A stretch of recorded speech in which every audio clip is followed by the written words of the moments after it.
பெரியவா சரணம். பெரியவா வானொலியின் மாலை நிகழ்ச்சிகள் ஆரம்பமாகின்றன. இன்றைய எமது நிகழ்ச்சிகள் நித்திய குரு பாதுகா பூஜா, ஸ்ரீ ரா கணபதி அவர்கள் எழுதிய புத்தகத்தின் ஒளிவடிவம், ஆன்மீக உரை, மகா பெரியவா மகிமை, உபன்யாசம். பெரியவா சரணம். பெரியவா சரணம். அடுத்த நிகழ்ச்சி நித்திய குரு பாதுகா பூஜை.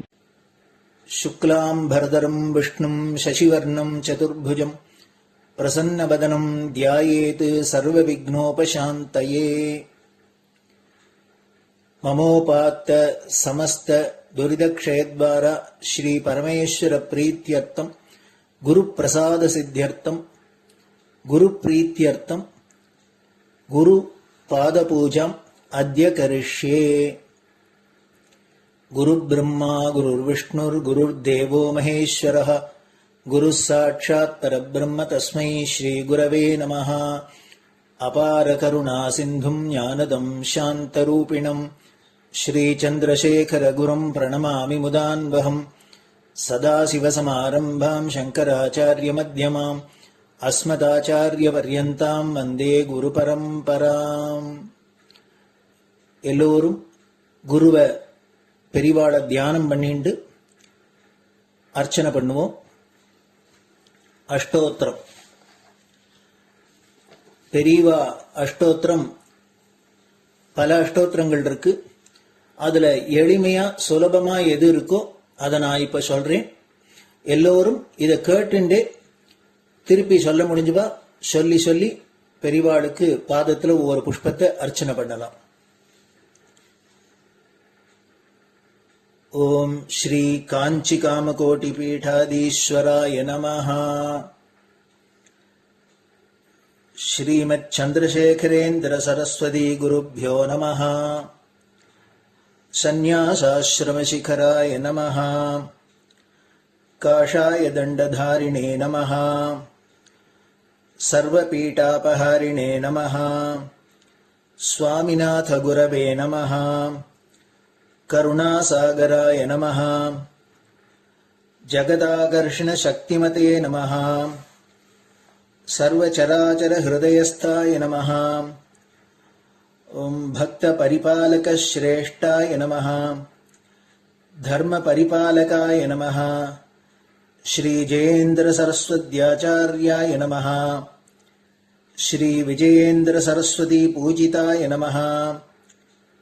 शिवशक्ति स्वरूपाय नमः.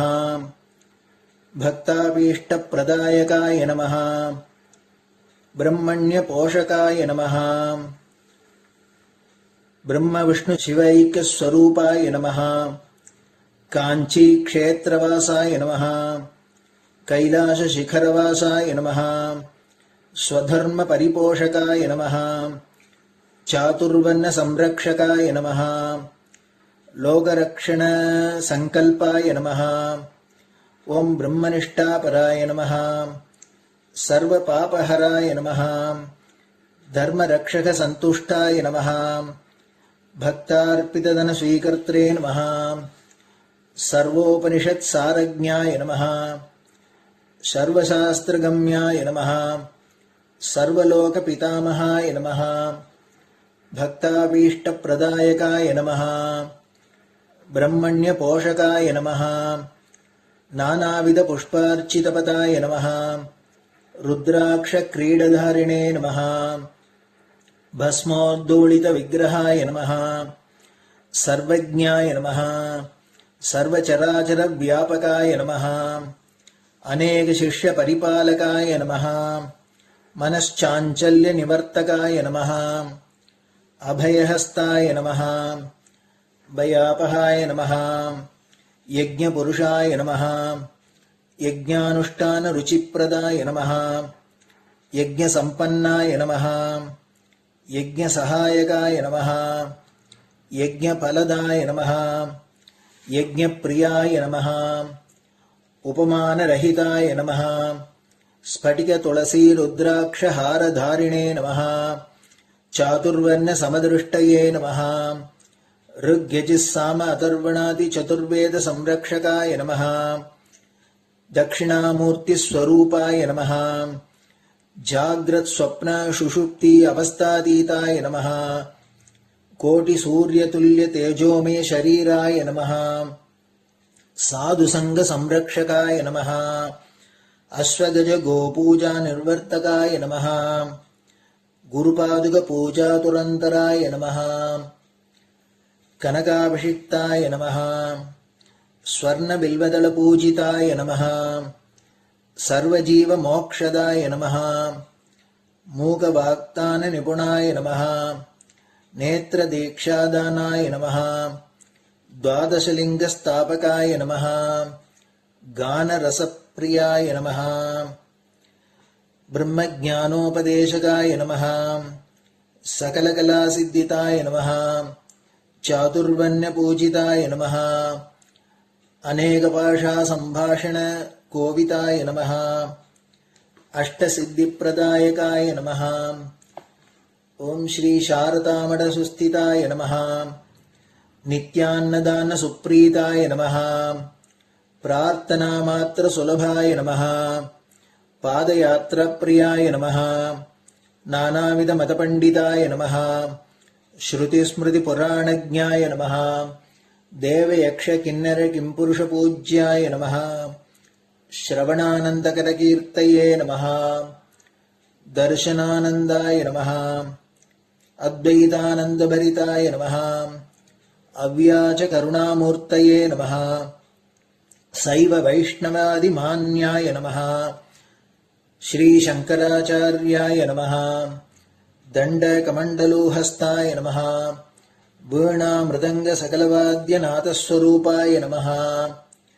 रामकथारसिकाय नमः वेदवेदाङ्ग आगमादिसकलकलासतस्प्रवर्तकाय नमः हृदयगुहाशयाय नमः शतरुद्रीयवर्णितस्वरूपाय नमः केदारेश्वरनाथाय नमः अविद्यानाशकाय नमः निष्कामकर्मोपदेशकाय नमः लघुभक्तिमार्गोपदेशकाय नमः लिङ्गस्वरूपाय नमः सालग्रामसूक्ष्मस्वरूपाय नमः कालड्यां शङ्करकीर्तिस्तम्भनिर्माणकर्त्रे नमः जितेन्द्रियाय नमः शरणागतवत्सलाय नमः श्रीशैलशिखरवासाय नमः डमरुकनादविनोदाय नमः वृषभारूढाय नमः दुर्मदनाशकाय नमः आभिचारिकदोषहर्त्रे नमः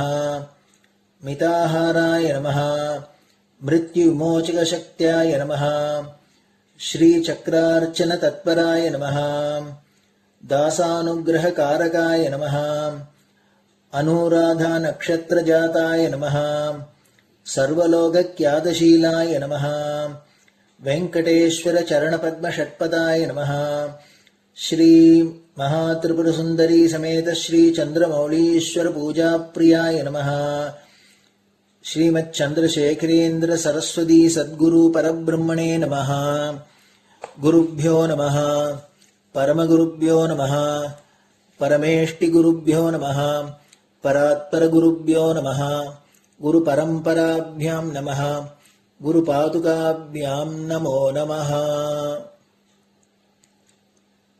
அடுத்தது ஊதுபத்தி இருந்தா அதை காமிச்சு தூபம், நெய் தீபம் இருந்தா காமிச்சு அதை நெய் தீபம் தீபம் காமிச்சுட்டு நைவேத்தியம் வெத்தலைப்பாக்கு பழம் இதுலேருந்து ஆரம்பிச்சு அவளுக்கு எது சௌரியமோ அதுபடி நைவேத்தியம் பண்ணலாம்.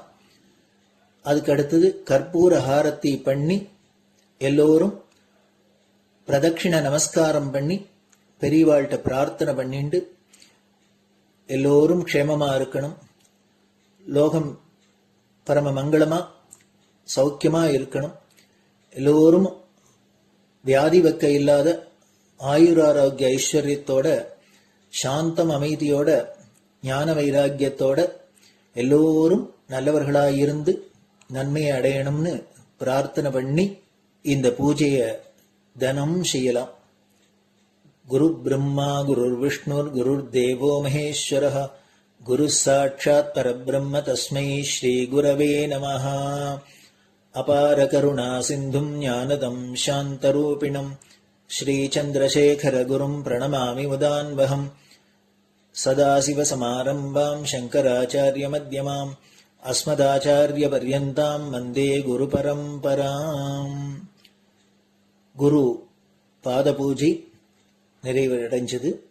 பெரியவா சரணம். பெரியவா சரணம்.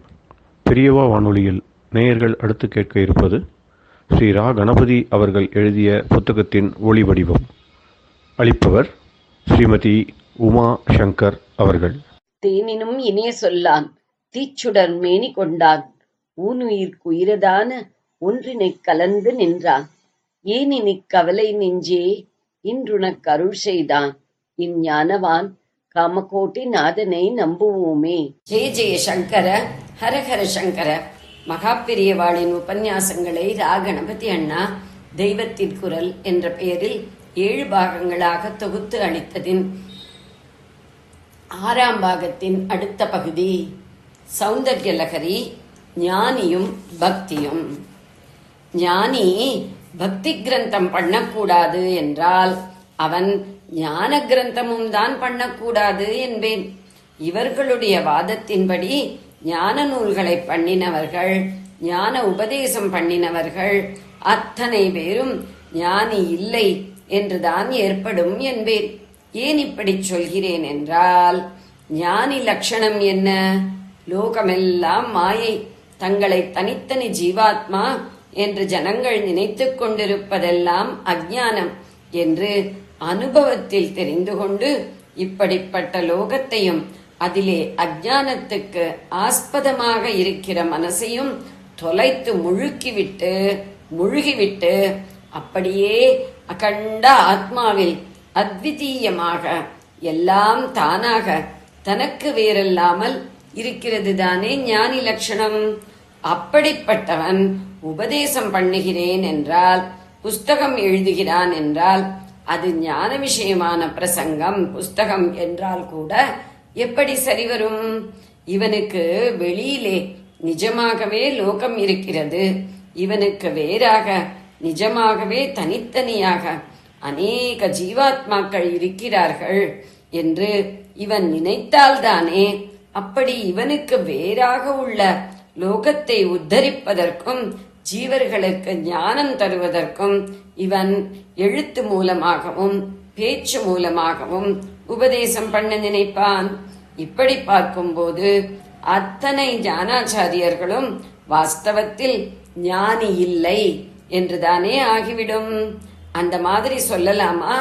சொன்னால் எத்தனை அபச்சாரம்! ஞானிகளாக இல்லாதவர்கள் தந்த உபதேசத்திற்கு என்ன சக்தி இருக்கும்? அனுபவியாக இல்லாத ஒருத்தனின் வாக்குக்கு என்ன பவர் இருக்கும்? ஆனால் பிரத்யட்சத்தில் பார்த்தாலோ, பகவத்கீதையில் ஞானத்தை பற்றி வருகிற அத்தியாயங்கள் அல்லது நம் ஆச்சாரியால் பண்ணின விவேக சூடாமணி அல்லது தத்தாத்ரேயரின் அவதூத கீதை, வசிஷ்டர் உபதேசித்த யோக வாசிஷ்டம் அல்லது ஒரு தாயுமானவர் பாடல் ஆகியவற்றை படிக்கிற போதே, படிக்கிற மட்டுமாவது அது நம்மையும் இந்த மாயையை தாண்டி சாந்த சமுத்திரமாயிருக்கிற ஏதோ ஒன்றுக்கு தூக்கிக் கொண்டு போகிறதே. பக்குவ ஸ்திதியில் இவற்றை படித்துவிட்டே ஒரு வேகம் வந்து வீடு வாசல் எல்லாவற்றையும் விட்டுவிட்டு காட்டுக்கு குகைக்கு போய் ஏகாந்தத்தில் ஆத்மாராமர்களாக உட்கார்ந்து கொண்டவர்களும் இருந்திருக்கிறார்களே. இவற்றை எழுதியவர்கள் அனுபவ சிகரத்தில் இருந்து கொண்டு எழுதாவிட்டால் இந்த சக்தி அவர்கள் உபதேசத்துக்கு எப்படி வரும்? அதனால் ஏதோ தர்க்க ரீதியில் ஞானிக்கு எப்படி பக்தி வரும், ஞானி எப்படி உபதேசம் பண்ணுவான் என்றெல்லாம் கேட்டு இதெல்லாம் சாத்தியமில்லாதது என்றாலும் சாத்தியம் அசாத்தியம் எல்லாவற்றுக்கும் அப்பாற்பட்ட ஈஸ்வர லீலையில் இப்படியெல்லாம் நடந்து கொண்டுதான் இருக்கிறது. ஞானி உள்ளுக்குள்ளே அத்வைத்தமாக இருந்து கொண்டே எப்படி வெளியில் துவைத்தமாக காரியம் செய்கிற மாதிரி தெரிகிறான் என்றால் ஈஸ்வர லீலை என்றுதான் சொல்ல வேண்டும். அவனுக்கு ஜாதிக்கு மனஸ் போய்விட்டது, மாயை போய்விட்டது என்றால் அதற்காக வெளியிலே இருக்கிற லோகமும் ஜீவ பிரபஞ்சமும் அப்படியே இல்லாமல் போய்விடுகிறதா என்ன? இதிலிருந்து என்ன ஆகிறது? வேறு ஏதோ ஒரு பெரிய மனஸ்தான் இது. அத்தனையையும் பண்ணி எத்தனையோ விதிகளை போட்டு பிரபஞ்சத்தை ஒரு சீரில் ஆட்டி வைத்துக் கொண்டிருக்கிறது. ஜீவர்களை சீர்கெட்டு அவரவர் மனம் போனபடி மாயையில் ஆட்டி வைத்துக் கொண்டும் இருக்கிறது என்றுதானே ஆகிறது. அந்த சக்தியைத்தான் அத்வைத சாஸ்திரத்திலே சகுண பிரம்மம், ஈஸ்வரன் என்று சொல்கிறது. சாக்த சாஸ்திரங்களிலும் சைவ சாஸ்திரங்களிலும் காரியமில்லாத நிர்குண பிரம்மத்தை சிவம் என்கிற போது, இந்த சகுண பிரம்மத்தை தான் சக்தி, பராசக்தி, அம்பாள் என்பது. நிர்குண பிரம்மே இப்படி சகுண பிரம்மமாயும் வெளி விவகாரம் பண்ணுகிறார் போலத்தான் நிர்குணானுபவத்தில் சித்தியடைந்த ஞானியும் வெளி விவகாரம் பண்ணும்படி அந்த சகுண பிரம்மே வைத்திருக்கிறது என்றே சொல்லணும். மாயை போக வேண்டும், மனஸ் போக வேண்டும் என்று ஒருத்தன் தானாக தியான விசாராதிகளால் பிரயத்னம் பண்ணுவது ஞான மார்க்கம்.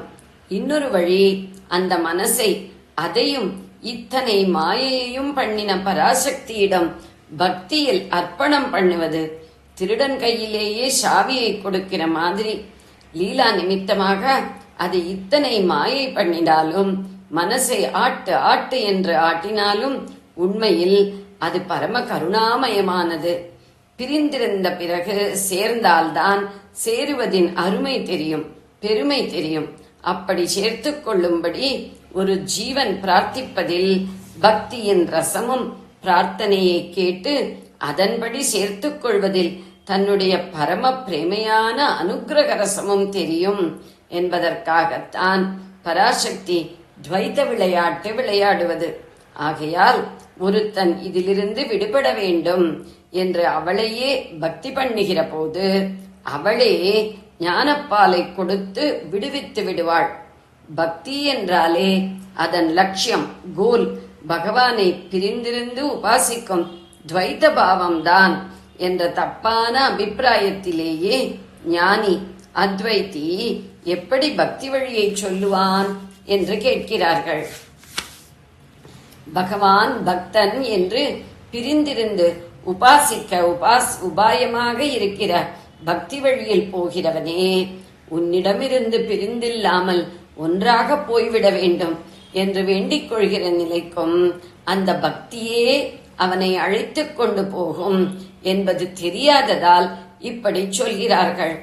அந்த நிலை அவனுக்கு வரும்போது காரிய பிரம்மம், சகுண பிரம்மம் என்று சொல்லும் பராசக்தியே அவனுக்கு காரண பிரம்மம், நிர்குண பிரம்மம் என்று சொல்லும் அத்வைத வஸ்துவிடம் கொண்டு சேர்க்கும் ஞானத்தை பிரசாதிப்பாள். ஞான மார்க்கத்தில் போக முடியாதவர்கள் பக்தி பண்ணியே ஈஸ்வர பிரசாதமாக ஞானத்தை அடைய முடியும் என்று ஒரு ஞானி தெரிந்து கொண்டிருக்கும் போது அவர்களுக்கு உபகாரமாக பக்தி ஸ்துதிகள், யந்திரஸ்தாபனம் எல்லாம் பண்ணுவான். பூஜா பத்ததிகளை சீர்படுத்தி கொடுப்பான், பூஜை பண்ணுவான், கோவில் குளம் கட்டி கொடுப்பான், எல்லாம் பண்ணுவான். ஜீவ பிரம்மா பேதத்தை சொல்லும் மகா வாக்கியங்களை ஸ்ரவண மனன நிதித்தியாசனங்களால் பிரத்யட்ச அனுபவமாக ஆக்கிக் கொள்கிற ஞான மார்க்கம் எல்லாருக்கும் கைவராது.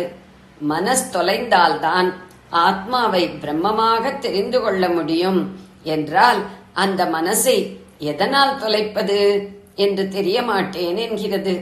அதுதான் தொலைய மாட்டேன் என்று பழிவாங்குகிறதே.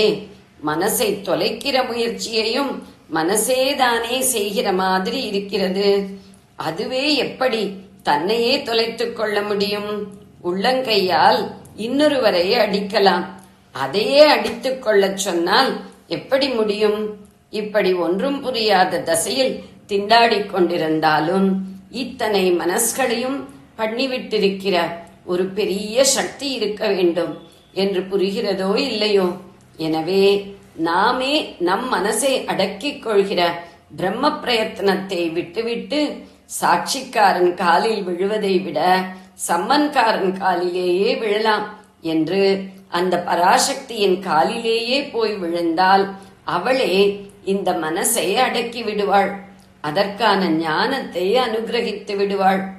ஒன்று மனோநாசம் என்று ஜீவ மனசை அடியோடு இல்லாமல் பண்ணி தன்னுடைய சாந்தமான சிவநிலையை தந்து சிவோகம் என்று ஆக்கலாம். அல்லது எல்லாம் என் விளையாட்டு தானேடா, விளையாட்டு வினையானதெல்லாம் மாயா திருஷ்டியால் தான், அதை அழுத்தி துடைத்து எடுத்து விடுகிறேன். அப்புறம் நீயும் என் மாதிரியே உள்ளே சாந்தம் சிவம் அத்வைத்தமாக இருந்து கொண்டு வெளியிலே மாயை தொடாத ஒரு சுத்த மனசை வைத்துக்கொண்டு நான் அடிக்கிற இத்தனை கூத்தையும் ரசித்து ஆனந்த கூத்தாடிக் கொண்டிருக்கலாம். அப்படி உன்னை எனக்குள்ளேயும் என்னையே இத்தனை பிரபஞ்ச ஆட்டத்திலேயும் பார்த்து கொண்டு மனசை நிர்மூலமாக்கிக் கொள்ளாமல் பரிபூர்ணமாக ரொப்பிக்கொண்டு ஆனந்தமாக கிடடா என்று சொல்லி அப்படி பண்ணியும் விடலாம். எத்தனை யத்னம் பண்ணினாலும் மாயை போகவில்லையே, லோகம் போகவில்லையே, மனஸ் போகவில்லையே என்று வெட்கப்பட்டு கொண்டு அவமானப்பட்டு கொண்டு அழுதால் அவள். அடுத்து வருவது ஸ்ரீசரணர்கள் அனுதாபம் பொங்கும் குரலில் கூறியது. அவள், ஏம்பா அழறே, ஏம்பா அவமானப்படரே, லோகம் போகலையேடா, நீ அதை பண்ணியிருந்தா தானே உன்னால போக்கிக்க முடியும். நீயா அதை பண்ணினே? இந்த சூரிய சந்திராதிகளை, மலையை, மரத்தை, செடியை, கொடியை, சமுத்திரத்தை, புழு பூச்சி மிருகம் பட்சின்னு லட்சக்கணக்கான ஜீவராசிகளை, மனுஷ வர்க்கத்தை நீயா பண்ணினே? இதையெல்லாம் நீ பண்ணலைன்னா நீன்னு சின்னதா ஏதோ ஒன்னை நினைச்சு அழுதுண்டிருக்கியே, அதை மட்டும் நீயேவா பண்ணிண்டே? இது எல்லாத்தையும் ஒன்னான என்னோட வேஷந்தான்னு தெரிஞ்சுக்காம வேறே வேறே வஸ்துக்கள் நினைக்கிற மாயா திருஷ்டியையும் நீயேவா உண்டாக்கிண்டே? அப்பா குழந்தே, லோகம் மனசு இதுகளிலே மாட்டிண்டு முழிக்கிற நீங்கிறது மாட்டி வைக்கிற மாயை எல்லாம் நான் பண்ணினதுதான். மம மாயா துரத்யா, உள்ளே துரத்யான்னு தானே கிருஷ்ணன் வாயாலே சொல்லி இருக்கேன். தெய்வன்னும் அங்கே சொல்லி இருக்கேனே, தெய்வ சக்தியால் ஆனது என்று அர்த்தம். நீயே பண்ணிண்டதுன்னா நீயே போக்கிக்கவும் முடியும். பூர்ண திவ்ய சக்தியான நான் பண்ணினதுன்னா என் விளையாட்டிலே நான் மட்டுமே சர்வசக்தியாகவும் உன் மாதிரி ஜீவன்களை கிஞ்சித் சக்தர்களாயும் அற்பசக்தி உள்ளவர்களாகவும் வச்சிருக்கிற போது நான் பண்ணின மாயை மனசு லோகம் முதலானதுகளை நீயா போக்கிக்க முடியலைன்னா அதுக்காக ஏண்டா அழணும், அவமானப்படணும்? அது உன் சக்தியிலே இல்லாத சமாச்சாரம். என் கிருபையால தான் நடக்க வேண்டிய விஷயம். பண்ணின நானேதான் அதுகளை போக்கக்கூடவும் முடியும், போக்கடிக்கவும் முடியும். எங்கிட்ட பக்தியிலே வா, கொஞ்சம் கொஞ்சமா போக்கடிக்கிறேன். ஒருத்தன் மனசை இந்திரியங்களை அடக்கி ஞான வழியிலே போறான்னா அதுவும் என் அனுகிரகத்தினாலே தான், நான் அலோவ் பண்றதாலே தான் நடக்கிறது. வேறே வேறேயா தெரியறதை விட்டுட்டு ஒன்னையே பிடிச்சுக்கணும், அதுவே ஆகணுங்கிற ஆசை அத்வைத வாசனை என்கிறது. அது ஒருத்தனுக்கு வரதே என் அனுகிரகத்தாலே தான். ஈஸ்வரானுகிரகாத் ஏவ பும்சாம் அத்வைத வாசனா. அவதூத கீதை. அம்பிகையின் வாக்காகவே பேசி வந்த ஸ்ரீசரணர்கள் தமது வாக்காக தொடர்கிறார். ஜெய ஜெய சங்கர, ஹர ஹர சங்கர. பெரியவா சரணம். இந்நிகழ்ச்சியின் அடுத்த பகுதி நாளை மாலை இதே நேரத்தில் ஒளிபரப்பாகும். பெரியவா சரணம். பெரியவா சரணம். பெரியவா வானொலியில் நேயர்கள் அடுத்து கேட்க இருப்பது திரு கவிக்கண்ணன் அவர்களின் ஆன்மீக உரை. பெரியவாச்சரணம். ராம் ராம். ஸ்ரீ குருப்யோ நமஹ. ஜெய ஜெய சங்கர ஹர ஹர சங்கர. பெரியவா வானொலி நேயர்கள் அனைவருக்கும், மகா பெரியவாவுடைய பக்தர்கள் அனைவருக்கும் அடியேன் கவிக்கண்ணனின் அன்பு கலந்த நல்வாழ்த்துக்கள். ராம் ராம். ஜெய ஜெய சங்கர ஹர ஹர சங்கர. ஸ்ரீ குருப்யோ நமஹ. ராம் ராம். நம்ம மகா பெரியவாளை பார்க்கறதுக்கு வெளிநாட்டிலேருந்துலாம் நிறைய பேர் வந்தான்னு நான் சொன்னேன் இல்லையா? இன்னைக்கு கூட அப்படி வந்த ஒரு அமெரிக்காலேருந்து வந்த ஒருத்தரை பற்றி நம்ம பார்க்க போகிறோம். அவர் எப்பேற்பட்டவரை பார்க்க வந்தார் அப்படின்னு கேட்டாக்க, பரம்பொருளை பார்க்கறதுக்கு வந்தார். இந்த பரம்பொருள் யாருன்னா காஞ்சியில் இருக்கக்கூடிய மாமுனிவர் கருணாமூர்த்தி. அவருடைய பாதங்களை பணிந்தா என்ன ஆகும் அப்படின்னு கேட்டால் நமக்கு நல்ல கதி கிடைக்கும். அவர் எங்க இருக்காருன்னா காஞ்சி மாநகர்ல காமகோட்டை பீட்டத்துல சூரியன் போல ஒளிரக்கூடிய ஒரு கற்பக தெருவாக கேட்டதெல்லாம் கொடுக்கக்கூடியவரா இருக்கார். அவர் ஆசை கடல் ஆழமாக மூழ்கி அன்றாடம் தவிச்சு நம்ம அல்லல் பட்டு நம்ம பாசத்துல மூழ்கி பாசத்தினால பந்தப்பட்டு நிறைய பாவங்கள் எல்லாம் செய்யறோம். இதெல்லாம் தவிர்க்கிறதுக்கும் நம்முடைய பவ கடலை தாண்டறதுக்கும் நம்ம புனிதம் அடைந்திடவும் அவர் அந்த காஞ்சி முனிவர் தபஸ் பண்ணிட்டு இருக்கார். நேசமோடு நம்ம நோக்கி அருள் பண்றார். நம்முடைய துன்பங்களை எல்லாம் நீக்குகிறார். ஆசை கூறி நம்ம மனசுல என்னென்னைக்கு இருக்கார். அவர் யாரு? அவர் தான் நம்ம சந்திரசேகரேந்திர ஜெகத்குரு ஸ்ரீ சங்கராச்சாரிய சுவாமிகள். அவரை பார்க்கறதுக்கும் ஒருத்தர் வரார். யார் வரார் அப்படின்னா ராபின்சன் அப்படின்னு சொல்லி ஒரு பேராசிரியர் அமெரிக்காவில் இருக்கார். அவர் கிரேக்க துறை சார்ந்த பிலாசபி, வேதாந்த தத்துவ விசாரம் பண்ணக்கூடிய ஒரு பேராசிரியர். அவர் தன்னுடைய ஒரு அனுபவத்தை பத்மா சுப்பிரமணிய பாபா கிட்ட பகிர்ந்துட்டார். அவர் சமயம் என்ன அவர் பகிர்ந்துட்டாங்கிறத இப்ப நம்ம பார்க்க போறோம். அவர் ஒரு சமயம் இந்தியா வந்திருந்தார். சென்னைக்கு வந்திருந்த போது இப்படி காஞ்சிபுரத்துல போய் இந்த கோவில்கள்லாம் பார்க்கலாம் அப்படின்னு சொல்லி போனார். அவருக்கு பெரியவாளை பத்தி முன்னாடி தெரியாது. அவரும் இன்னும் 2-3 நண்பர்களுமா சேர்ந்து போனா, அங்க போறபோது ஒரு இடம் பார்த்தா ஒரு கோவில் மாதிரி இருந்தது. ஒரு சாதாரண ஒரு என்ன சொல்ற ஒரு மண்டபம் மாதிரி இருந்தது அப்படின்னு வச்சுப்போமே. அது பார்த்தா ஒரு கோவில்னு சொல்ல முடியாது. ஏதோ இருக்கிட்ட உள்ளுக்கூட ஏதோ வேத கோஷம்னா கேட்கறது. ஏதோ 5-6 பேர்லாம் நின்று இருக்கா இன்னொரு சரின்னு இவர் உள்ள போயிட்டார்.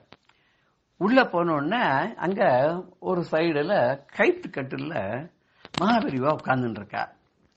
அங்க இந்த வேதாந்த விசாரங்கள் நடந்துட்டு இருக்கு. அதுல பெரியவா கலந்துட்டு இருக்கா. ராபின்சனும் அவருடைய ஃப்ரெண்டும் அங்க ஓரமா போய் தனியா நின்றுட்டு இருக்காளாம்.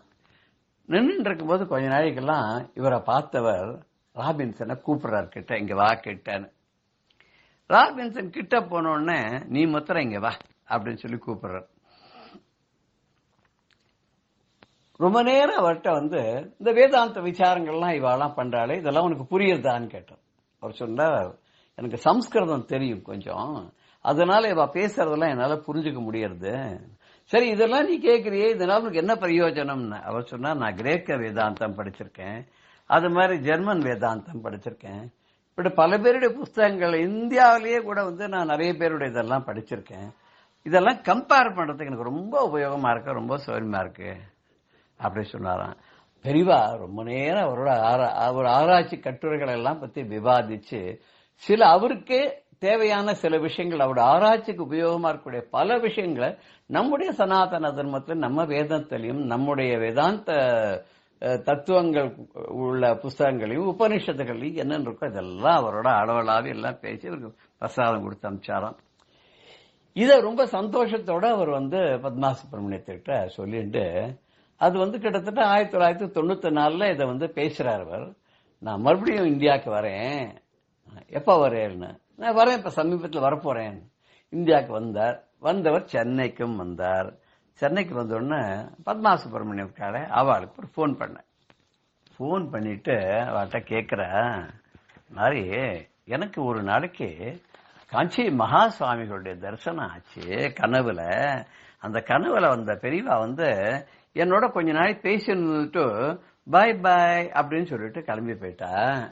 அது என்னன்னு எனக்கு ஒன்றும் புரியல. எதுக்கு பாய் பாய்ன்னு ஒரு 3 தடவை சொல்லிட்டு அவர் கிளம்பி போனார்னு எனக்கு தெரியல. நான் வந்து அதை உங்ககிட்ட சொல்லணும்னு நினைக்கிறேன். இப்படி ஒரு காட்சி எனக்கு கிடைச்சதே என்னன்னு. உடனே இவர் வந்தது ஏப்ரல் மாசத்துல. பத்மா சுப்பிரமணியம் அவ கேட்டா, சரி நீங்க இந்த மாதிரி நடந்ததுன்றாலே அது என்னைக்கு நடந்தது அப்படின்னு கேட்டா. என்னைக்கு நடந்ததுன்னா அவர் ஒரு நிமிஷம் அப்படி யோசனை பண்ணிட்டு, இது வந்து ஜனவரி மாசம் 8ஆம் தேதி நடந்ததுன்னு. ஆஹா, ஜனவரி மாசம் 8ஆம் தேதி நடந்ததா? எப்ப நடந்ததுன்னு ஒரு மத்தியானம் ஒரு 3 மணி நம்ம ஊர் கணக்குக்கு. அவ ஊர் கணக்குக்கு வந்து அமெரிக்கால வந்து முதல் நாள் ராத்திரியா சாயங்காலம் ஒரு 5-5:30 மணியா இருந்திருக்கும் அப்படின்னு நினைக்கிறேன் அந்த சமயத்துல அப்படின்னு. ஓ அப்படியா, அன்னைக்குதான் பெரியவா சித்தி ஆயிட்டா அப்படின்னா. அடாடாடாடாடா, இது என்ன பெரியவா அன்னைக்கு சித்தி ஆயிட்டாளா? இது என்ன ரொம்ப ஆச்சரியமா இருக்க அப்படின்னு எனக்கு கடைசியா ஒரு தடவை வந்து தரிசனம் கொடுத்துட்டு எனக்கு ஆசீர்வாதம் பண்ணிட்டு பெரியவா போயிருக்கா போல் இருக்கு. இது என்ன இப்பேற்பட்ட இது வந்து இது எப்படி நடக்க முடியும்? இது ரொம்ப ஆச்சரியமா இருக்கேன். பெரியவா வந்து தனக்கு அணுக்கமான தொண்டர்களா இருந்தா, தன்கிட்ட ரொம்ப பக்தியோட இருக்கிறவாள் இருந்தா அவளை எப்படி இருந்தாலும் கைவிட மாட்டாங்கிறது இது தெரியுது இல்லையா? அசலூர்ல இருந்தா கூட பெரியவா வந்து அந்த இடத்துல போய் இவருக்கு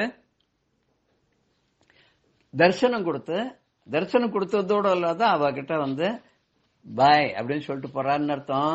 நான் கிளம்புறேன், இனிமே நான் சித்தி ஆக போறேன், இந்த இதுல வந்து உலகத்துல நான் இந்த ஸ்தூல சரீரத்தோட இருக்க மாட்டேன், இனிமே என்னை பார்க்கணும்னா நான் சூக்ஷ்மமா தான் இருப்பேன், நீ சூக்ஷ்மா தான் இது வந்து என்னை பார்க்கணும் அப்படின்னு சொல்ற மாதிரி இவருக்கு வந்து உணர்த்தி விட்டு பெரியவா அப்படி போனா அப்படின்றது ரொம்ப எவ்வளவு ஒரு அருமையான ஒரு விஷயம். இதை கேட்டோன்னே பத்மாசுரமத்துக்கு கண்ணில் ஜலமா கொட்டிடுத்து. இருந்தாலும் பரவாயில்ல, நீங்க பெரியவாளை பார்க்க முடியாட்டா என்ன, நீ வாங்க நம்ம போலாம் அப்படின்னு சொல்லி அவர் அழைச்சிட்டு காஞ்சிபுரத்துக்கு போய் பெரியவாடு அதிஷ்டானத்தை கூட்டின்னு போய் இந்த அதிஷ்டானத்தை காமிச்சிட்டு ஓரிருக்கை கூட்டின்னு போய், அப்ப இந்த மண்டபம்லாம் ஃபுல்லா கம்ப்ளீட் ஆகலன்னு நினைக்கிறேன், ஓரிருக்கை இதுக்கு கூட்டின்னு போய் அந்த இடத்துல பெருமை ஸ்தலங்கள் எல்லாம் சொல்லி அந்த இடத்துல எப்படி பிரதோஷமாமா வந்து அந்த பெரியவாளுக்காக ஓரிருக்கையில ஒரு மணிமண்டபம் கட்டுறாங்கிறதெல்லாம் சொல்லி அந்த விசேஷங்கள்லாம் சொல்லி அதனுடைய தத்துவங்கள் எல்லாம் சொல்லி அதுல எப்படி வந்து மகாபெரிவா சொன்ன பிரகாரம் இவ வந்து 108 கரணங்களையும் இவ அபிநயம் பிடிச்சு காட்ட சிற்பி அது மாதிரி பண்ணி அதை அங்க வந்து ஸ்தாபித்தம் பண்ணிருக்கான்றதெல்லாம் சொல்லி எப்படி இதுக்கு முன்னாடி இருந்த அத்தனை மகான்கள் காஞ்சி பீட்டத்தில் வந்த அத்தனை பீட்டாதிபதிகளுக்கும் அங்க வந்து சிலாரூபமான விக்கிரகங்கள்லாம் வைக்க போறாங்கிறதெல்லாம் சொல்லி மகாபெரிவாளுக்கும் உள்ளுக்குள்ள சிலா ஸ்தாபிதம் பண்ணி அங்கேயும் அவருக்கு தின நித்திய பூஜைகள்லாம் நடக்க போறதுங்கிறதெல்லாம் சொல்லி என்னென்னைக்கும் பெரியவா சூக்ஷ்மமாகவும் இருந்து கொண்டு சிலாவடிவமாகவும் இருந்து கொண்டு எல்லார் மனசுலையும் தங்கி கொண்டு வந்து ஆசீர்வாதம் அனுகிரகம் பண்ண போறாரு அந்த அம்மா சொல்லி அவர் அழைச்சின்னு வந்தா. இருந்தாலுமே அவருக்கு ஒரு வருத்தம், நம்ம நேரம் அவரை பார்க்கணும், முன்பு 10-15 வருஷத்துக்கு முன்னாடி பார்த்து அவரோட அளவில் ஆமின மாதிரி இப்பவும் வந்து பல விஷயங்கள் பல சந்தேகங்களுக்கு நிவர்த்தி அவர்கிட்ட கேட்கணும் அப்படின்னு நினைச்சு வரணும்னு நினைச்ச போது நடக்காத போயிடுத்தே அப்படின்னு மனசு ரொம்ப வருத்தப்பட்டார். வருத்தப்பட்டு என்ன பண்ண முடியும்? இருந்தாலும் யாருக்கு எப்படி பிராப்தமோ அப்படித்தான் நடக்கும் இல்லையா? இருந்தாலும் பெரியவா தங்கிட்டே வந்து பாய் பாய் சொல்லிட்டு போனது இவர் ரொம்ப பெரும் மகிழ்ச்சி ஆச்சு. அப்பேற்பட்ட பெரியவா யாரு அப்படின்னு கேட்டா, காஞ்சி மாமுனிவர் கருணாமூர்த்தி, காஞ்சி மாமுனிவர் கருணாமூர்த்தி, கழலினை பணிந்து நற்கதி பெறுவோம் காஞ்சி மாமுனிவர் கருணாமூர்த்தியின் கழலினை பணிந்து நற்கதி பெறுவோம். காஞ்சி மாநகரில் காமகோட்டி பீட்டத்தில் கதிரவனாய் ஒளிரும் கற்பக தருவாம் காஞ்சி மாமுனிவர் கருணாமூர்த்தியின் கழலினை பணிந்து நற்கதி பெறுவோம். ஆசை கடலில் ஆழமாய் மூழ்கிய அன்றாடம் தவிக்கும் அல்லல் வாழ்வில் பாசமதை விடுத்து பாவங்கள் தவித்து பவக்கடல் தாண்டியே புனிதமடைந்திட காஞ்சி மாமுனிவர் கருணாமூர்த்தியின் கழலினை பணிந்து நற்கதி பெறுவோம். நேசமுடன் உன்னை நோக்கியருள்வார், நீடிய துன்பங்கள் நீக்கி மகிழ்வார். ஆசி கூறினும் அகமதில் உறைவார், அவரேனும் சந்திர சேகர சத்குரு காஞ்சி மாமுனிவர். கருணாமூர்த்தியின் கடலினை பணிந்து நற்கதி பெறுவோம். நானும் இந்த மாமுனிவருடைய இந்த கருணாமூர்த்தியுடைய கழல்களை பணிந்து நல்ல கதி பெறுவோமாக என்று கூறி ஜெய ஜெய சங்கர ஹர ஹர சங்கர ஸ்ரீ குருபியோ நம. ராம் ராம். பெரியவா சரணம். இந்நிகழ்ச்சியின் அடுத்த பகுதி நாளை மாலை இதே நேரத்தில் ஒளிபரப்பாகும். பெரியவா சரணம். பெரியவா சரணம். அடுத்த நிகழ்ச்சி மகா பெரியவா மகிமை உபன்யாசம். வழங்குபவர் பிரம்மஸ்ரீ கணேச சர்மா அவர்கள். அபார கருணா சிந்தும் ஞானதம் சாந்தரூபிணம் ஸ்ரீ சந்திரசேகர குரும் பிரணமாமி முதான்வகம். பெரியவாளோட 86வது ஜெயந்திக்கு ஹூப்ளிக்கு வந்தா. அன்னைக்கு கார்த்தால தான் முதல் கேம்ப்லேருந்து பெரியவா வர வந்து அங்கே எங்கே தங்க முடியுமா இருந்தது அப்படின்னா, ஹூப்ளியில் ரயில்வேல பெரிய உத்தியோகத்தில் இருந்த குருசங்கர் அப்படின்னு, அவரோட மனைவி கமலா அப்படின்னு. இந்த குருசங்கர் அவ பெரிய குவார்ட்டர்ஸ், அதுக்கு பக்கத்திலேயே ஒரு இடம் சின்ன பர்ணசாலை மாதிரி, அங்கே ஒரு பெரிய பிளே கிரவுண்டு மாதிரி இருக்கும், அதில் ஒரு பர்ணசாலை மாதிரி அமைச்சு பெரியவாளுக்கு வச்சிருந்தா. மற்றவாள்லாம் வரவாள்லாம் பெரியவாள்கிட்ட கூட கைங்கரியம் பண்ணுவா, மற்றவா தரிசனத்துக்கு வருவாள்லாம் பக்கத்திலேயே இருக்கட்டும் அப்படின்னு அவ வீடு இருந்து யூஸ் பண்ணிக்கலாம் அப்படிலாம் ஒரு பெரிய ஏற்பாடு பண்ணியிருந்தா. இன்னும் பல பேர் அங்கே குல்கர்னி அப்படின்னு ஒருத்தர், இவாள்லாம் எல்லாரும் சும்மா சேர்ந்து ஏற்பாடு பண்ணி பெரியவா ஹூப்ளி எல்லையிலேருந்து அவளை வரவேற்று ரொம்ப பெரிய கிராண்ட் ரிசப்ஷன்லாம் கொடுத்து எல்லாம் பண்ணினா. பெரியவா ஜெயந்திக்கு தார்வாடுங்கிற இடத்துல ஸ்ரீ பாலச்சந்திர சாஸ்திரி அவர் என்ன பண்ணினார், ஏராளமான வைதிகாலெல்லாம் அழைச்சு பல ஹோமங்களுக்கெல்லாம் ஏற்பாடு பண்ணியிருந்தார். பரம பக்தர் பெரியவாள்கிட்ட, அப்படி ஒரு பக்தி. பெரியவாளை பிரார்த்தனை பண்ணிட்டார். பல இடங்கள்ல முன்னாள் கேம்பெல்லாம் வந்து தரிசனம் பண்ணி இருக்கு. அதனால இந்த ஹூப்ளியில அங்க விஜயநகரம் அப்படின்னு இருக்கு, அங்க ஒரு கோவில், அந்த விஜயநகர் கோவில்ல இந்த தார்வாடு பாலச்சந்திர சாஸ்திரி பல ஹோமங்களுக்கு எல்லாத்துக்கும் ஏற்பாடு பண்ணியிருந்தா. பெரியவா இந்த குருசங்கர் அவர் ஏற்பாடு பண்ணி இந்த இடத்துல ஸ்நானத்தெல்லாம் பண்ணிண்டு அனுஷ்டானங்கள்லாம் பண்ணி எல்லாம் பண்ணியாச்சு. பண்ணினா கிட்டத்தட்ட 11 மணி இருக்கும். அப்போ மேட்டூர் ராஜகோபால் அப்படிங்கிற பக்தர் சொன்னார், பாலச்சந்திர சாஸ்திரி அங்க ஹோமம் எல்லாம் பண்ணிட்டு இருக்கா விஜயநகரம் கோவில்ல, இன்னைக்கு பெரியவா ஜெயந்தியா இருக்கு, அதனால பெரியவா அங்க வரணும்னு பிரார்த்தனை பண்ணிட்டார். அந்த ஹோமத்துல பூர்ணாவதிக்கு பெரியவா வரணும் அப்படின்னு பிரார்த்தனை பண்ண சொன்னார். திருப்பி ஞாபகப்படுத்தணும் பெரியவா வரணும் அப்படின்னு. பெரியவா சொன்னா, பெரியவாளுக்கு இப்ப கொஞ்சம் சரீர அசௌரியம் இருந்தது, அதாவது உடம்பும் சரியில்லை, ஜுரம் கொஞ்சம் இருந்தது, டெம்பரேச்சர்லாம் இருந்தது. அதனால அசக்தமா இருந்ததுனால அங்க போகல. பெரியவா என்ன பண்ணா, எனக்காக காத்துருக்க வேண்டாம்னு சொல்லும், அவளை என்ன பண்ணணுமோ பண்ணிக்க சொல்லும், ஹோமம் எல்லாம் பண்ணா பண்ணிட்டோம், என்ன நான் வரணுங்கிறதுக்காக காத்துருக்க வேண்டாம் அப்படின்னு சொல்லிவிடு அப்படின்னு அனுப்பிச்சுட்டா. சரின்னு மற்றவாள்லாம் நினைச்சா, சரி இப்ப பெரியவாளுக்கு அங்க போறது இல்லை போல இருக்கு, சரீரம் முடியல, உடம்பு முடியல, இங்கேயே தான் இருக்க போறா அப்படின்ட்டு நினைச்சிருந்தா.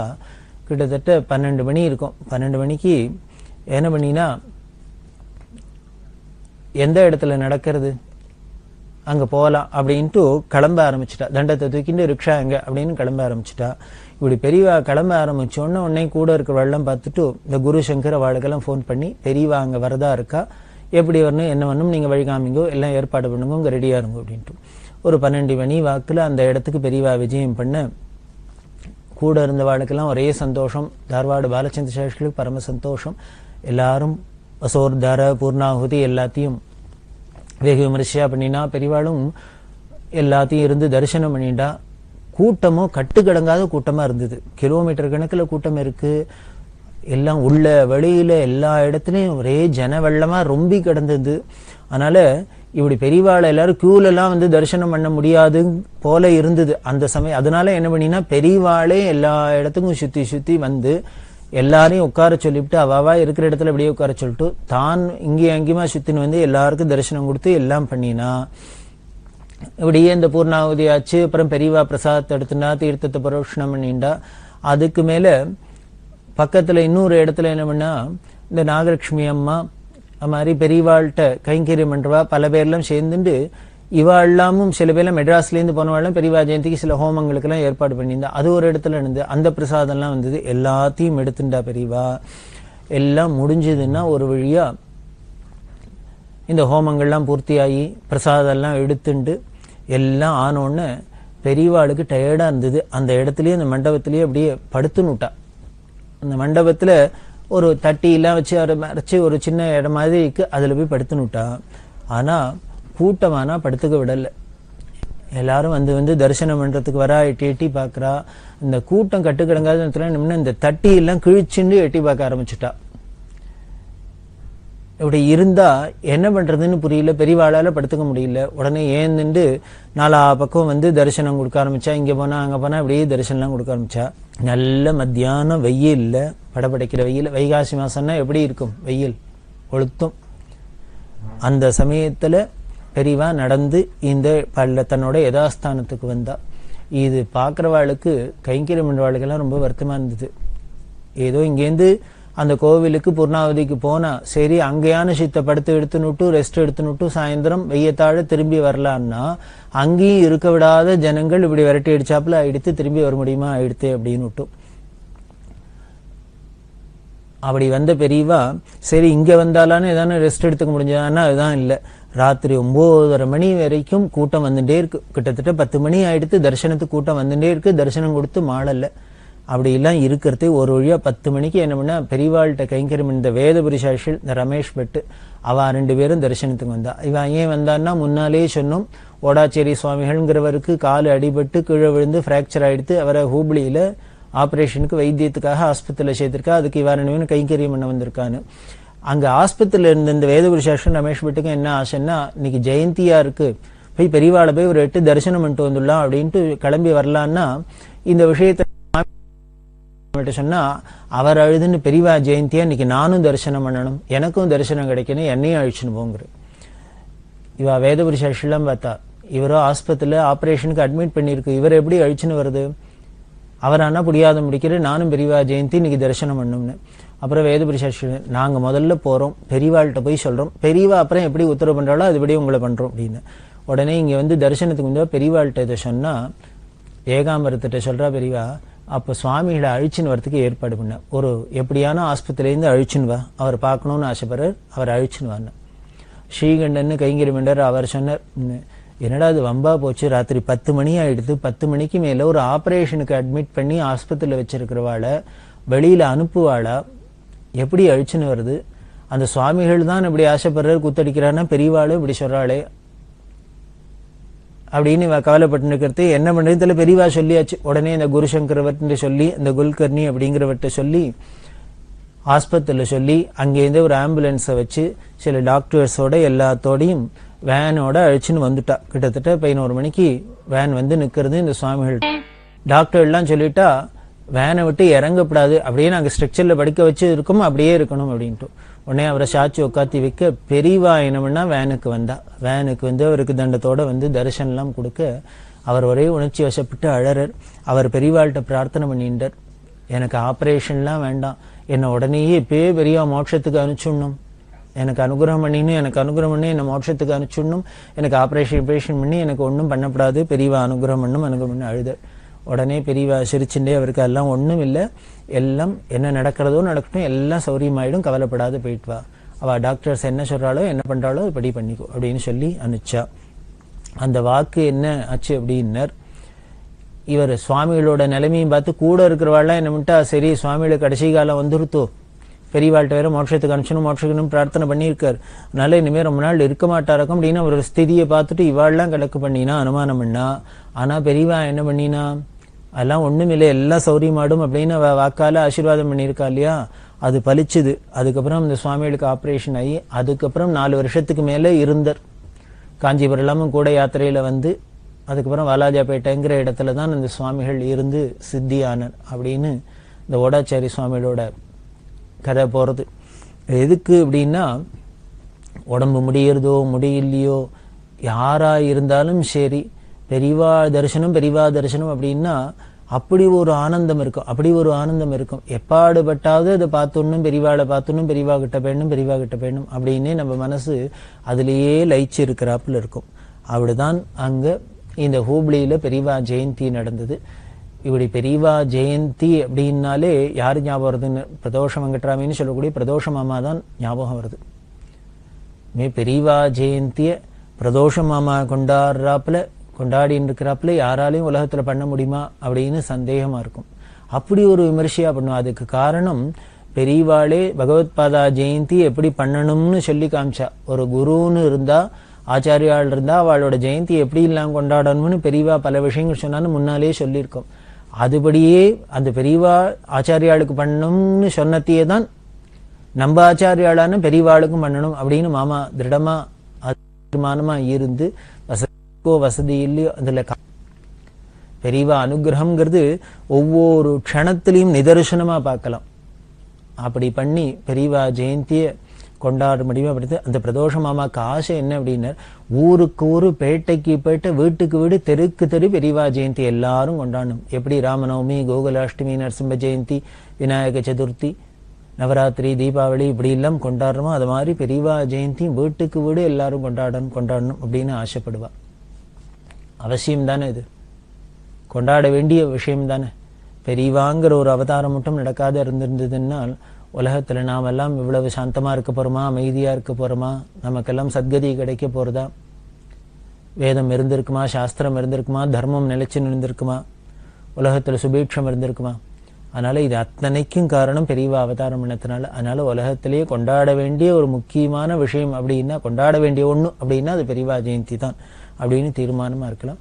நம்மளால முடிஞ்சது யதாசக்தி அன்னைக்கு வைகாசி அனுஷம் அப்படின்னா பெரியவாளை நினைச்சுன்னு வீட்டுல ஒரு பூஜையானம் பண்றது, ஒரு காவிட்டு கோலம் போறது, ஒரு பாயசத்தை வைக்கிறது, ஏதோ பண்றது, பட்சணங்களை பண்றது, இப்படி முடிஞ்ச அளவுல தெரிஞ்ச அளவுல கொண்டாடுறது. அதே மாதிரி எங்கெல்லாம் விமர்சையா கொண்டாடுறதோ அங்கெல்லாம் போய் அவசியம் கலந்துக்கிறது, அதுல ஈடுபடுறது அப்படிங்கறதெல்லாம் ஒரு நியமமா வச்சுக்கணும். அது ரொம்ப முக்கியம். அப்படிதான் இந்த ஹூப்ளியிலையும் பெரியவா ஜெயந்தி கொண்டாடப்பட்டது. அந்த பெரியவா ஜெயந்தி புரத்துல உபனிஷத் பிரம்மேந்திர மடம்னு இருக்கு. அங்கேருந்து ஒரு சுவாமிகளும் வந்திருந்தார். அந்த சுவாமிகளை இந்த ஓடாச்சேரி சுவாமிகள்கிட்ட தான் ஆசிரமம் வேண்டிய சிஷ்யர்.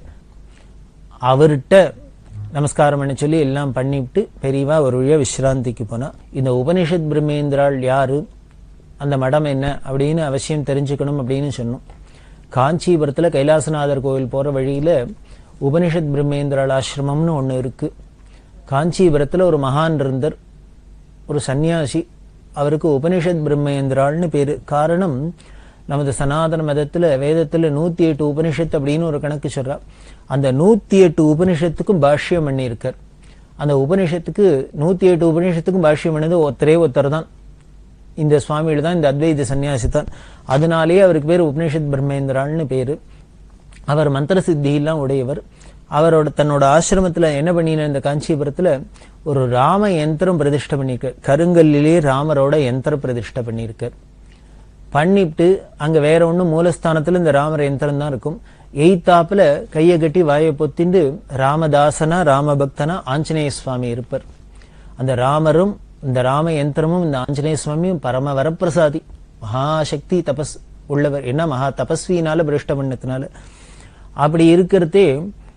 அந்த அதுக்கப்புறம் அந்த சுவாமிகளுக்கு அப்புறம் அவளோட சிஷ்யா எல்லாம் இருந்து, அது அத்வைத சன்னியாசிகள் எல்லாம் இருந்து அந்த மடத்துல ஒரு பரம்பரை வந்துட்டு இருக்கு. அதுல ஒரு சம்பிரதாயம் என்ன அப்படின்னா, அந்த உபனிஷத் பிரம்மேந்திர மடத்துக்கு அடுத்த பீடாதிபதி ஒரு ஆச்சாரியால் சுவாமிகளை நியமனம் பண்ணணும்னா அது காஞ்சி காமகோடி பீடாதிபதிகள் தான் நியமனம் பண்ணி அவ கையால பண்றதுன்னு இன்னி வரைக்கும் ஒரு சம்பிரதாயம் இருக்கு. அதை ஒட்டி தான் இந்த சுவாமிகளும் வந்திருந்தார் பெரியவாளுக்கு. அப்படி அந்த உபனிஷத் பிரம்மேந்திராள் அப்படின்னாலே இவருக்கு இன்னொரு பெருமை என்ன அப்படின்னா, சங்கீத மும்மூர்த்திகள்ல ஒருத்தரான தியாக பிரம்மம், இந்த தியாகராஜ சுவாமிகளுக்கு ராம மந்திர உபதேசமாயிருக்கு. ராமபக்தர், ராம உபாசகர் அப்படிங்கெல்லாம் கேள்விப்பட்டிருக்கும்.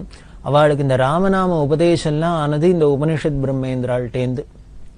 அதனால அவளுக்கு ஒரு குரு பரம்பரையா ஸ்தானமா ஆயிடுத்து இந்த உபனிஷத் பிரம்மேந்திர மட்டம்.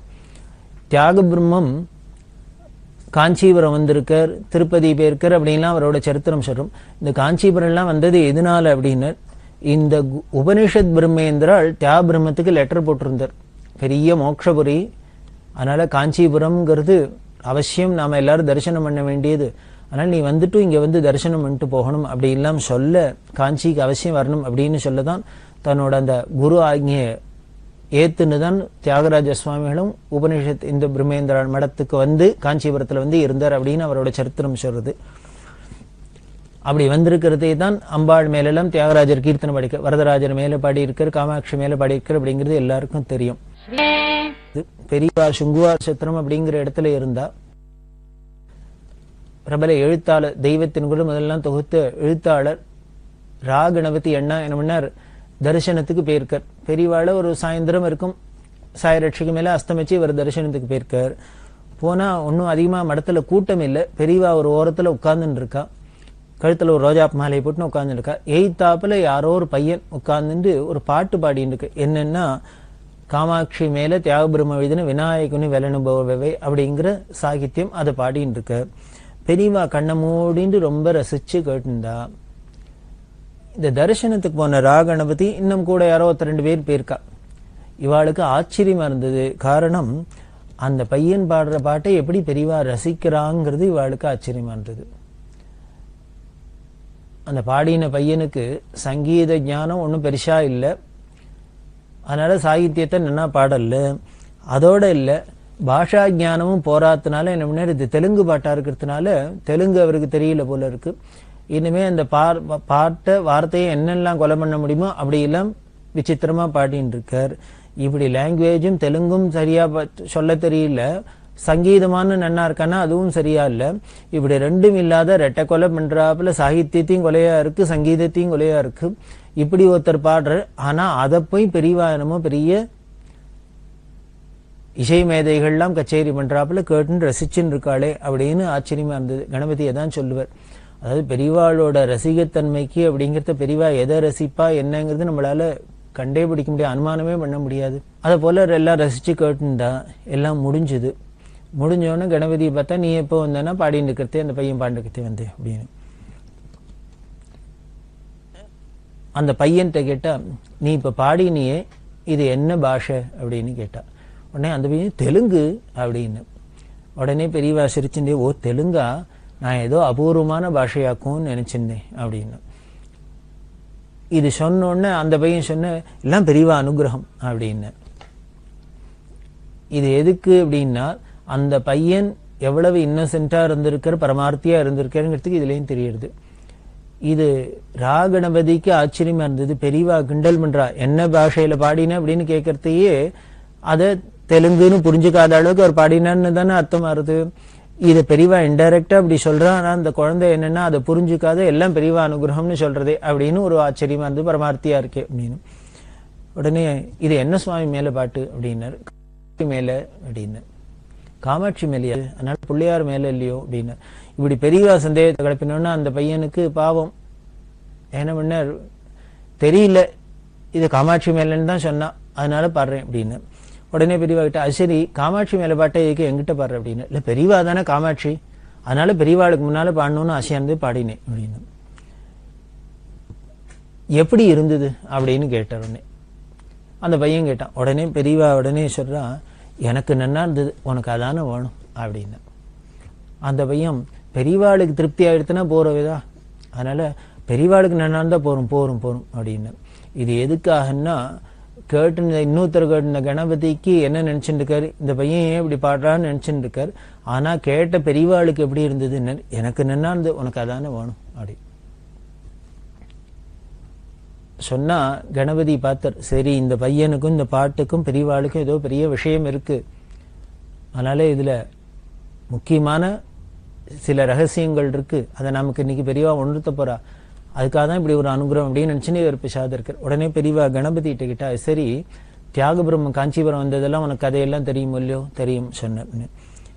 காமாட்சி பார்த்தோன்னா, காமாட்சி பரதேவதே அப்படின்லாம் ஆரம்பிக்காத, ஏக்கு பிள்ளையார் விநாயகுனி வெலனு பிரவே, பிள்ளையார் மாதிரி உன்னோட செல்ல பிள்ளையான இஷ்டமான பிள்ளையார் மாதிரி நினைச்சுன்னு என்னை காப்பாத்துன்னு ஏன் ஆரம்பிக்கணும், பிள்ளையார் ஞாபகம் ஏன் வந்தது காமாட்சியை பார்த்தோன்னு, உனக்கு ஏதானு கெஸ் பண்ண முடியறதா, நீ தான் பெரிய எழுத்தாளராச்சே சொல்லேன் அப்படின்னு.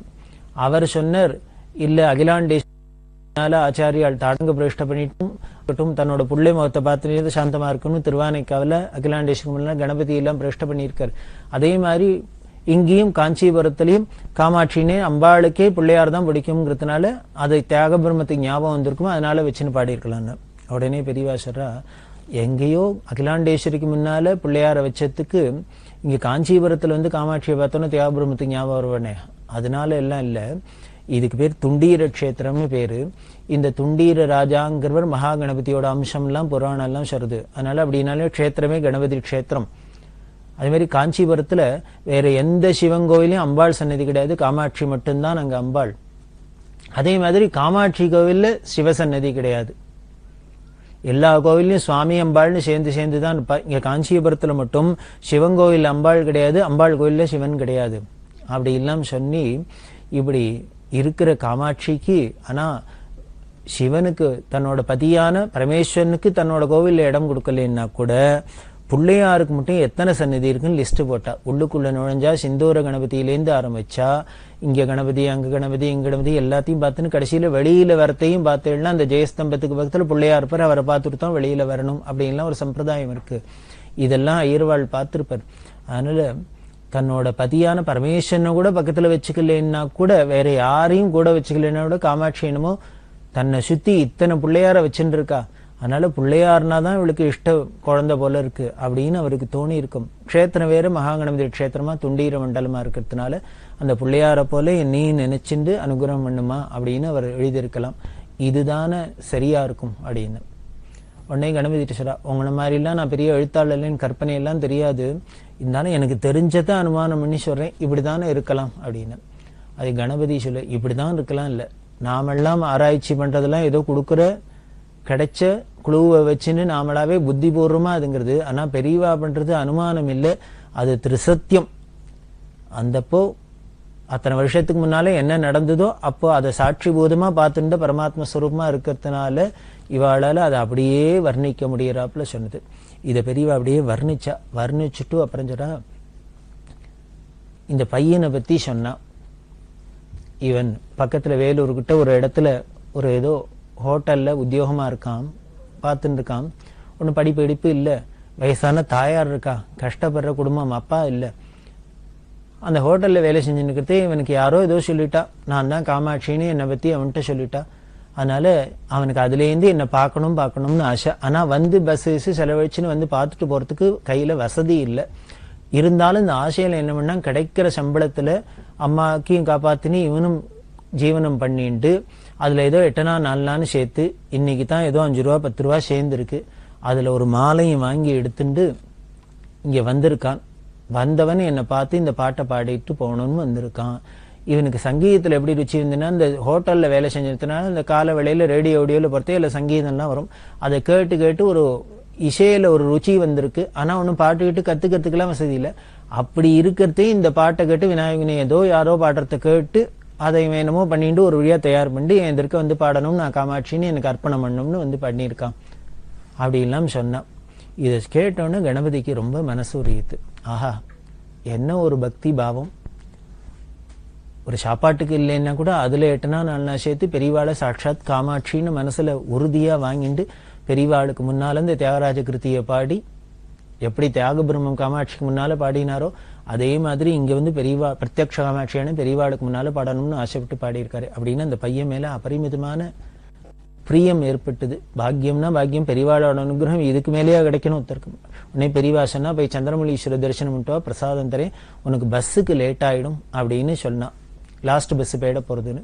உடனே கணபதி சொன்னார், அந்த குழந்தைய நான் கார்ல வந்திருக்கேன், அதனால நான் வேணா கார்ல கொண்டு விட்டுட்டுமா அப்படின்னு. அதுக்கு பெரியவா சொன்னா, வேண்டாண்டாப்பா, அவனுக்கு இதெல்லாம் காமிச்சு அவனுக்கு ஆசையை காமிச்சு அவனுக்கு எடுத்துடாத. அவன் ஒத்தனானும் இந்த சௌக்கியத்துக்கெல்லாம் இந்திரிய சுகங்களுக்கெல்லாம் அடிமையாகாத அவன் ஏதோ யதார்த்தமா இருக்கட்டும். அவனை நம்மளால உபகாரம் கெடுத்துருவண்ணா, காரை காமிச்சு அத்தை காமிச்சு இத்தை காமிச்சு அவன் இருக்கிறபடியே இருக்கட்டும் அப்படின்னு சொல்லிட்டு அப்ப பெரியவா சொல்றா, அவனுக்கு சங்கீதத்துல ஆசை இருக்கு, ஏதோ இப்போ காமாச்சோமான்னு பாடினா இவனுக்கே ஆசை இருக்கிறதுனால நல்ல வித்வான்கள், எனக்கு தெரிஞ்ச சங்கீத வித்வான்கள் எத்தனையோ பேர் என்கிட்ட பக்தியோட இருக்கா வரா, அவள்கிட்ட சொன்னேன்னா இவனுக்கு பாட்டு கத்துக் கொடுப்பா. ஆனா அது கூட தெரிய வேண்டாம்னு பாக்குறேன் இவனுக்கு. ஏன்னா இவன் பாட்டு கத்துனுட்டான்னா அப்புறம் பெரியவாழ்கிட்ட வந்து பாடுவன், இனிமே கச்சேரிக்கு போயிடுவான். ஒன்றும் தெரிய வேண்டாம்னு பார்க்குறேன், இப்படியே இருக்கட்டும் என் பரமார்த்தியா அப்படின்னு.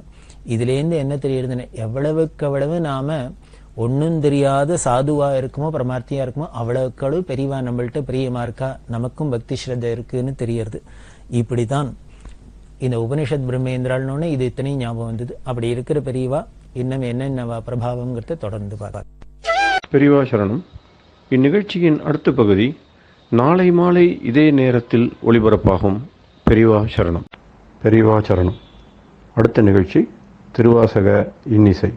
வழங்குபவர் ஸ்ரீ சத்குருநாத தேசிகர் அவர்கள். பெரியவா சரணம். திருச்சிற்றம்பலம். அறிவுறுத்தல். நாடகத்தால் உன் அடியார் போல் நடித்து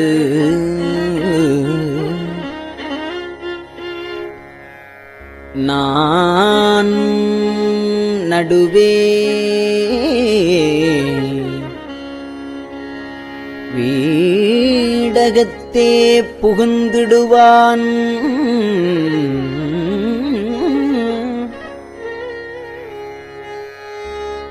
வீடகத்தே புகுந்திடுவான்.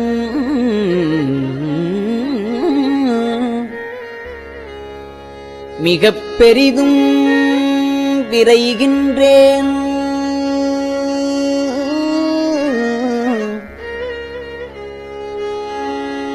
ஆடகச் சீர்மணிக்குன்றே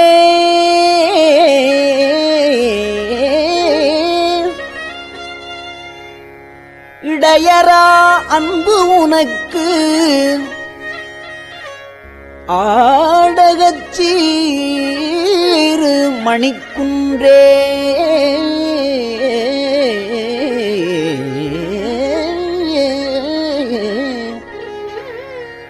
இடையரா அன்பு உனக்கு. என் ஊடகத்தே நின்று உருகத் தந்தருள் எம் உடையானே.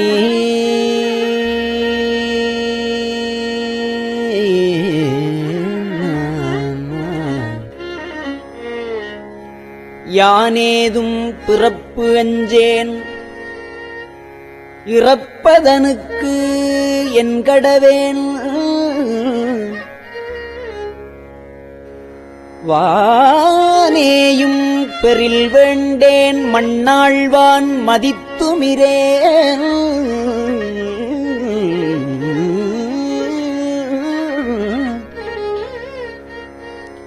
தேனேயும் மலர்கொன்றைச் சிவனே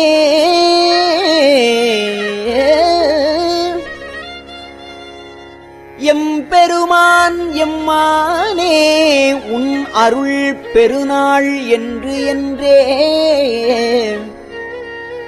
சிவனே உன் அருள் பெருநாள் என்று என்றே வருந்துவனே.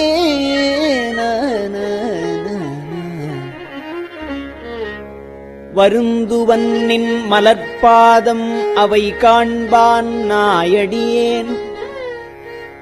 இருந்து நலமலர்ப்புனையேன் ஏத்தேன் நாத்தழும்பேரப் பொருந்திய பொற்றிலை குனித்தாய்.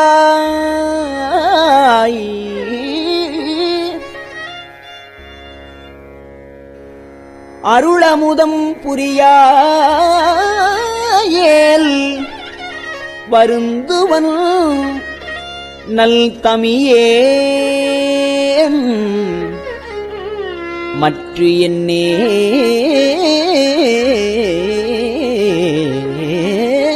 நான் ஆமாரே.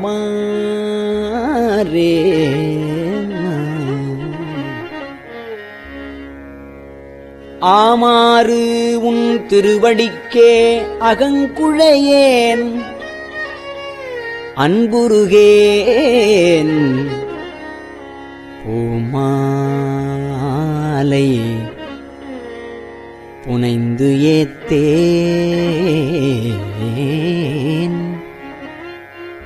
புகழ்ந்து உரையேன் புத்தேளிர் கோமான் நின் திருக்கோயில் தூகேன் மெழுகேன் கூத்தாடேன் சாமாரே விரைகின்றேன் சதுராலே சார்வானே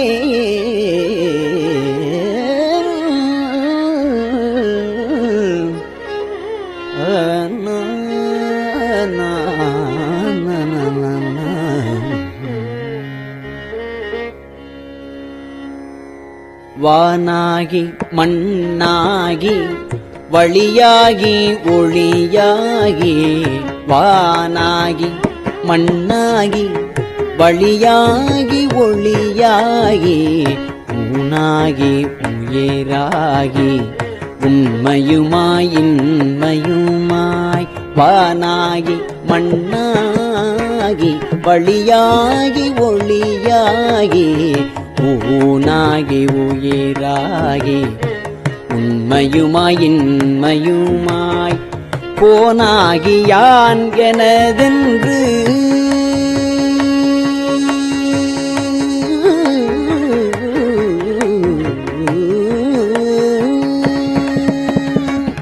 போனாகி யான் எனதென்று அவரவரை கூத்தாட்டுவானாகி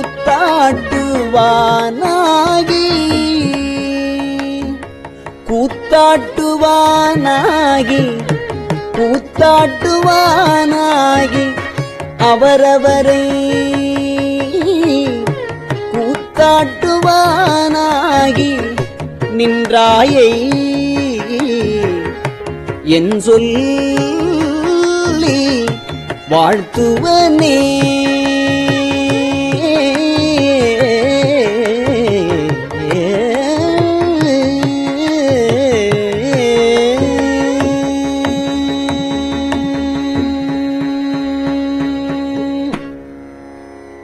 வாழ்த்துவதும்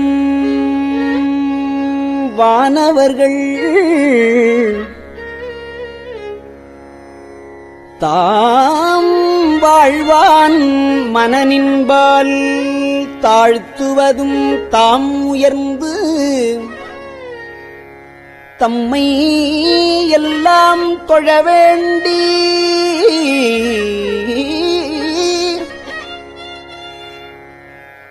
சூழ்த்து மதுகரமுரலும் தாரோயே நாயடியேன் பாழ்த்த பிறப்பு அறுத்திடுவான் யானும் உன்னை பரவுவனே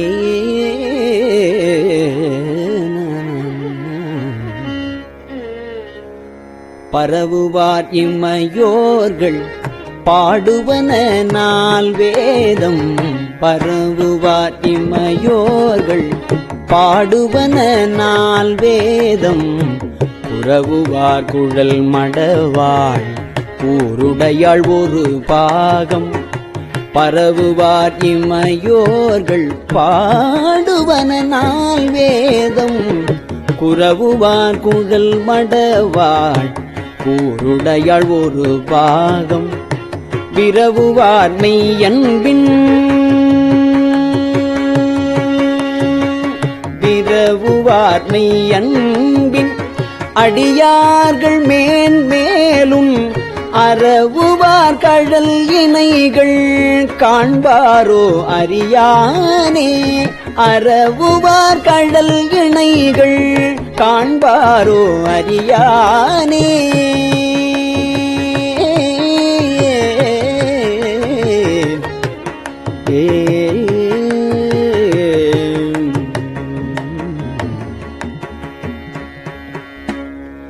அறியானே யாவர்க்கும் அறியானே யாவர்க்கும் அம்பரவா அம்பலத்து எம் பெரியானே சிறியேனை ஆட்கொண்ட பெய்கழற்கு விரையார்ந்த மலரு தூவேன் ஆட்கொண்ட பெய்கழற்கு விரையார்ந்த மலரு தூவேன்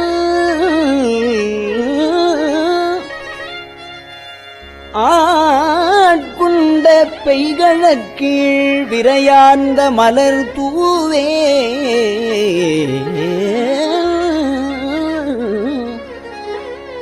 வியந்தலரேன் நயந்துருகேன் தரியேன் நான்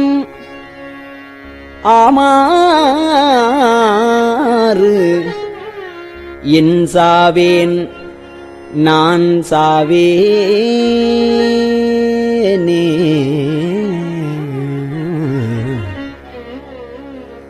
வேனில் வேள் மலர்கணைக்கும் வெண்ணகைச் செவ்வாய்க்கரிய பானலார் கண்ணியர்க்கும் பதைத்துருகும் பாழ் நெஞ்சே உணலாம் நின்று உருகப் புகுந்து ஆண்டான் இன்று போய் வானுளான் காணாய் நீ மாளா வாழ்கின்றாயே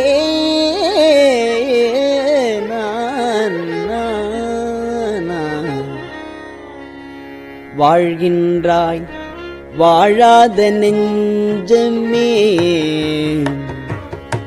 வாழ்கின்றாய் வாழாத நெஞ்சமே வல்வினைப்பட்டு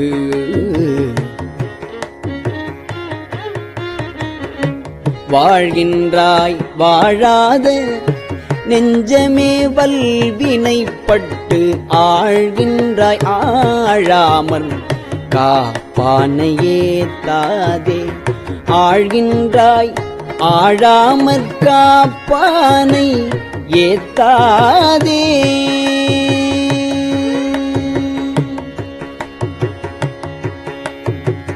சூழ்கின்றாய் கேடு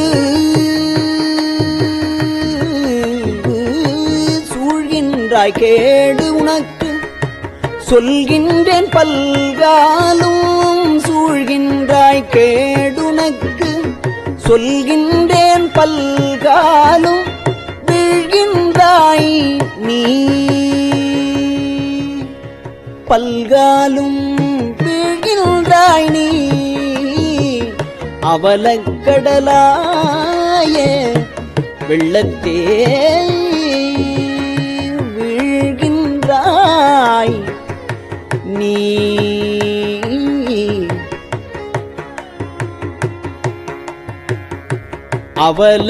அவலக்கடலாய வெள்ளத்தே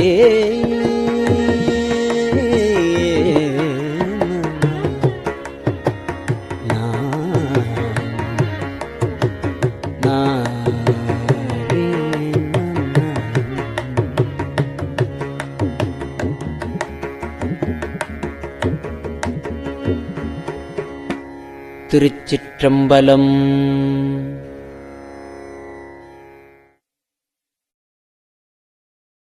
பெரியவா சரணம். இந்நிகழ்ச்சியின் அடுத்த பகுதி நாளை மாலை இதே நேரத்தில் ஒளிபரப்பாகும். பெரியவா சரணம். பெரியவா சரணம். பெரியவா வானொலியின் இன்றைய நிகழ்ச்சிகளின் நிறைவாக திருப்பொன்னூசல் வழங்குபவர் சத்குருநாத தேசிகர் அவர்கள். பெரியவா சரணம். திருச்சிற்றம்பலம். திருப்பொன்னூசல்.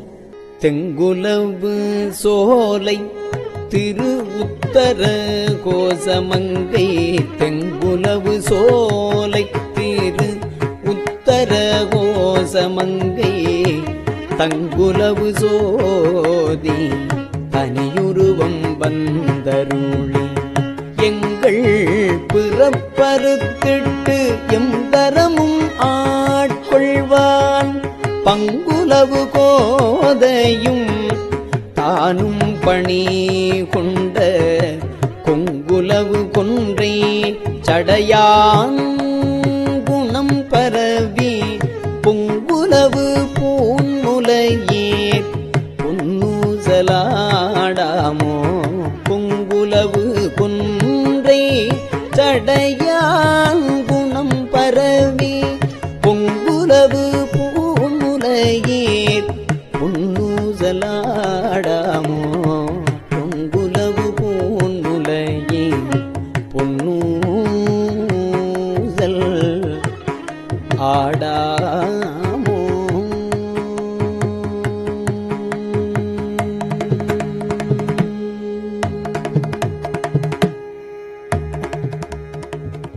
திருச்சிற்றம்பலம்.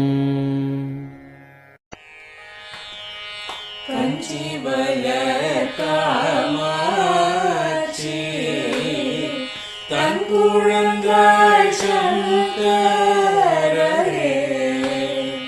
கஞ்சிவல காமாட்சி தன் குழந்தாய் சங்கரரே குரு சந்திரசேகரரே உறங்கிடுவீர்களே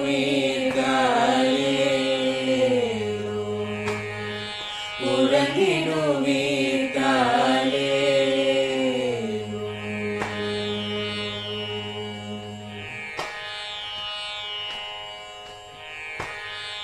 ஆதிகுரு சங்கரராய்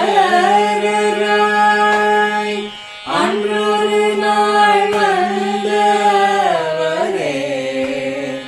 68 ஏகபதி காலே ஏழுலகும் பூப்பவரே காப்பவரே கடப்பவரே எல்லோர்க்கும் அருள்பவரே உறங்கிடுவீர்களே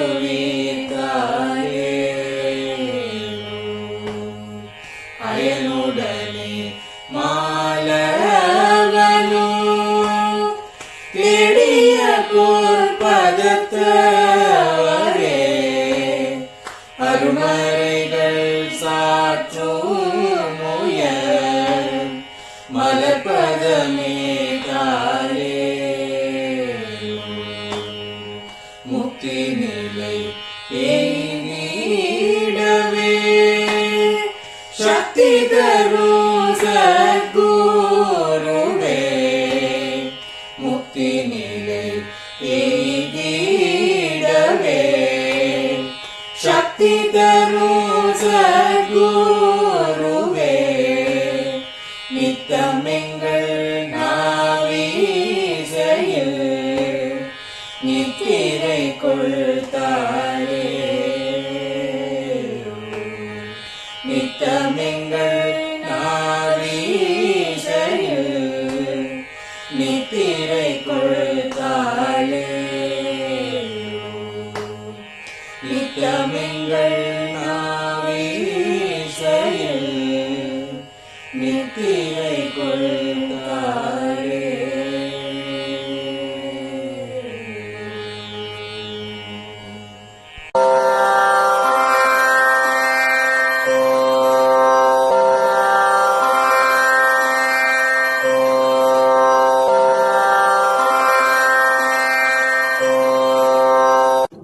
பெரியவா சரணம். பெரியவா வானொலியின் மாலை நிகழ்ச்சிகள் இத்துடன் நிறைவடைகின்றன. எமது அடுத்த ஒளிபரப்பு நாளை காலை இந்திய நேரப்படி 6 மணிக்கு துவங்கும். பெரியவா சரணம்.